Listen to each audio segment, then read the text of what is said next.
On commence tout de suite ce Lex Inside et on va parler du livre Démasculiniser la justice, publié aux éditions Les Petits Matins, avec son autrice Magali Lafourcade, magistrate.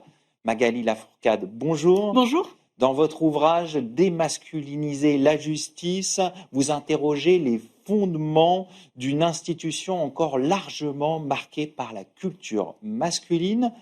Pour commencer, qu'est-ce qui vous a poussé à écrire cet ouvrage? Alors, je suis magistrate, comme vous l'avez mentionné, mais ça fait à peu près 10 ans que j'exerce des fonctions en dehors de l'institution judiciaire, tout en ayant des liens encore très forts avec celle-ci.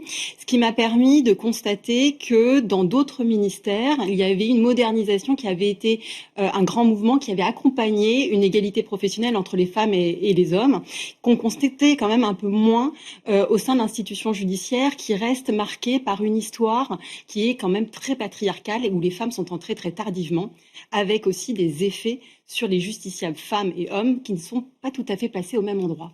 Alors le titre interpelle, Démasculiniser la justice. Vous avez même du mal à le dire. Tout à fait. Concrètement, qu'est-ce que ça veut dire? Alors en fait, je voulais appuyer sur deux paradoxes. On est dans une république qui affirme que l'égalité entre les femmes et les hommes est un acquis du droit. Et pourtant, quand on observe les effets des décisions de justice, on voit qu'il y a des effets différenciés selon si les justiciables sont femmes ou hommes. Et par ailleurs, l'institution est largement féminisée, ce qui peut-être nous empêche de penser justement les biais de genre à l'intérieur de l'institution, qui est encore... Il y a 71% de femmes magistrates dans le corps des magistrats. Et pourtant, les postes les plus prestigieux sont encore aux mains des hommes. Et puis, il y a une division sexuée à l'intérieur, donc des parois de verre, pas seulement un plafond de verre, à l'intérieur donc des fonctions judiciaires. Et enfin, il y a donc cette idée que cette féminisation aurait peut-être dans l'opinion publique l'image d'une justice gynocrate, alors que c'est tout l'inverse qui se passe. Et donc, je voulais appuyer sur ce paradoxe-là aussi. Donc des paroisses verts, une justice gynocrate. Comment vous expliquez encore que la justice reste une affaire d'hommes? Comment expliquer ce paradoxe alors que la profession est largement féminisée? Eh bien, au niveau individuel, on peut dire que c'est pas parce que vous êtes une femme que vous devez être féministe. De même qu'il y a des hommes qui sont féministes. Il y a un travail de déconstruction des biais cognitifs dans lesquels nous baignons tous. Et les magistrats, hommes ou femmes, sont des humains comme les autres. Ils baignent dans une société qui est marquée par des stéréotypes de genre. Ils peuvent être amenés à les perpétuer. Et puis, il y a un aspect structurel qui est que l'institution elle-même est assise sur une histoire très très longue, plurimillénaire.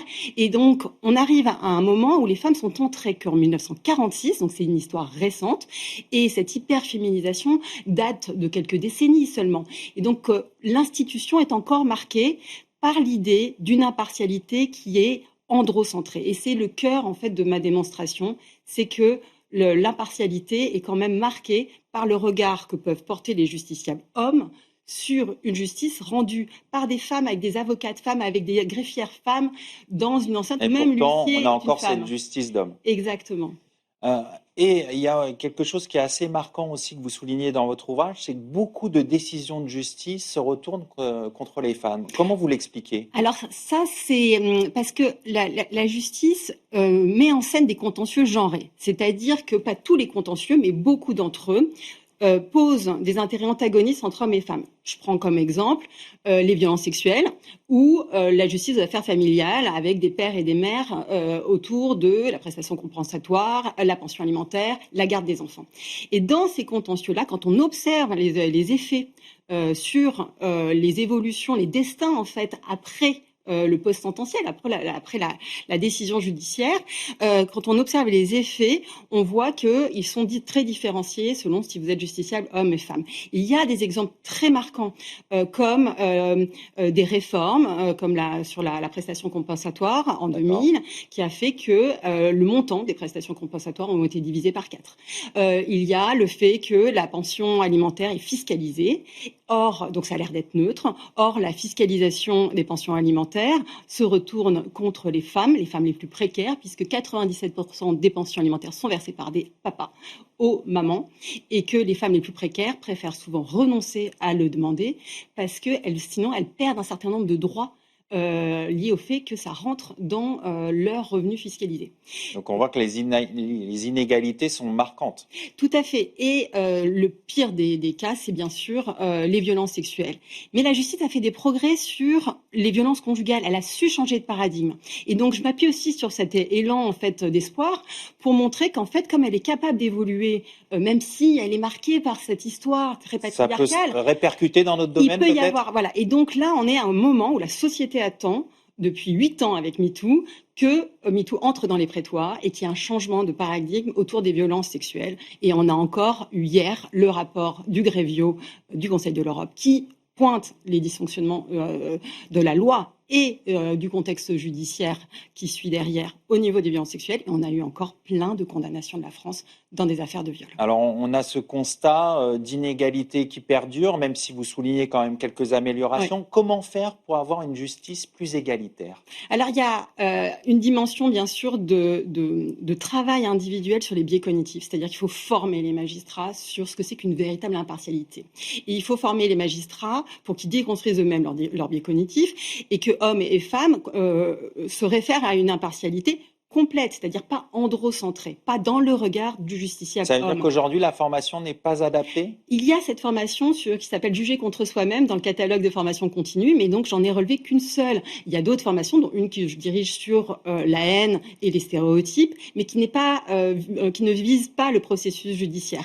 Et puis je crois que l'institution elle-même doit faire une démarche, c'est-à-dire qu'il n'est pas normal que les postes qui oriente l'institution soit réservé à des hommes alors qu'on a un corps qui est à 71% féminin. Il faut que cette égalité professionnelle, elle soit partout. Donc il y a aussi cet effort-là de modernisation autour d'un concept simple, c'est-à-dire que la représentation des femmes dans les postes clés qui peuvent donner une vision, un cap à l'institution doit se refléter dans les postes. Vous voulez dire hiérarchiques. qu'aujourd'hui, les postes clés sont occupés majoritairement par des hommes? Alors, pour moi, les postes clés, c'est tout simplement les postes à la Cour de cassation. Il n'y a jamais eu de procureur général près la Cour de cassation qui soit une femme. Jamais.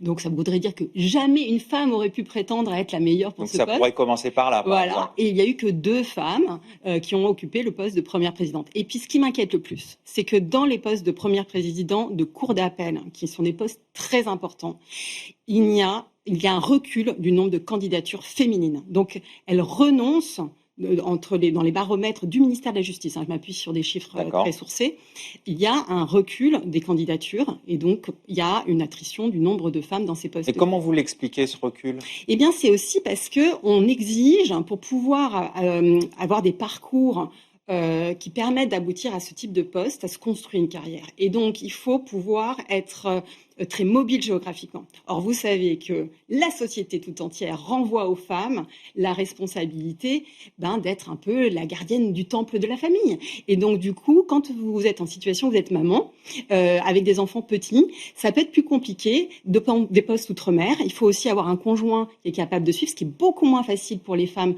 que pour les hommes. Ça, c'est la sociologie des couples dans la magistrature que j'ai aussi explorée. Et donc, c'est beaucoup plus difficile de construire une carrière quand il ne faut pas seulement des évolutions de changer de poste fonctionnel, mais qu'il faut de la géographie. Ça veut dire que l'évolution de l'institution judiciaire ira en même temps que la société s'ouvrira davantage et favorisera plus d'égalité? Eh bien, de mon point de vue, elle est un peu en retard. C'est-à-dire que la société, elle est beaucoup plus en avance. Et les autres ministères, puisque donc moi j'évolue dans le ministère des services de Matignon, je vois à quel point les choses ont évolué en 10 ans et que beaucoup de ministères ont pris cette voie-là. Et il faudrait que le fait d'avoir une surféminisation n'empêche pas cette réflexion collective sur la nécessité de changer de l'intérieur pour être plus proche des attentes du citoyen et de la société. On va conclure là-dessus. Merci Magali Lafourcade. Merci à vous. Tout de suite, l'émission continue. On va parler de l'intelligence artificielle face aux données personnelles des citoyens européens.